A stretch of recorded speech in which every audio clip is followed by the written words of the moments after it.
RBI ने मौजूदा वित्तीय वर्ष की 5वीं मौद्रिक समीक्षा नीति में ब्याज दरों में कोई बदलाव न करने का ऐलान किया। रेपो दर बिना किसी बदलाव के 6.75% पर कायम है। रिवर्स रेपो दर भी बिना किसी बदलाव के 5.74% पर बनी हुई है।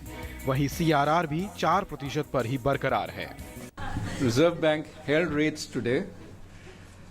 Going forward, we will follow developments on commodity prices, especially food and oil, even while tracking inflationary expectations and external developments.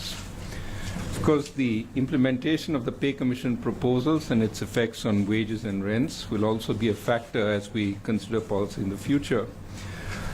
However, we believe its effect on aggregate demand will be offset by appropriate budgetary tightening as the government stays on its fiscal consolidation path.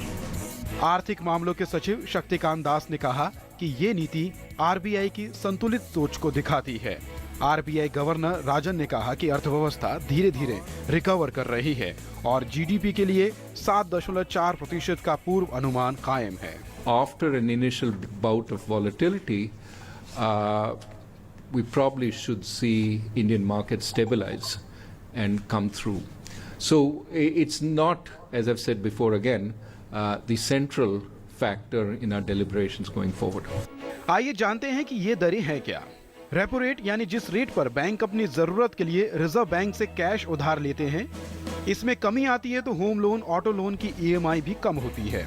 Reverse repo rate से उल्टा होता है। Bank अपनी बची रकम अपने पास रखने के बजाय रिजर्व बैंक में रख सकते हैं, जिस पर उन्हें रिजर्व बैंक से ब्याज भी मिलता है।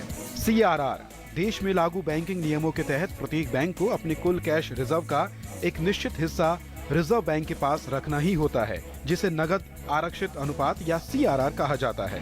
सीआरआर ऐसा साधन है जिसकी सहायता से आरबीआई बिना रिवर्स रेपो रेट में बदलाव किए बाजार से नकदी की तरलता को कम कर सकता है। फिलहाल दरों में कोई बदलाव नहीं है, लेकिन जनवरी से आरबीआई ने अब तक 1.25% ब्याज दर घटाई है। आरबीआई की अगली क्रेडिट पॉलिसी का ऐलान 2 फरवरी 2016 को होगा। Bureau report, DD news.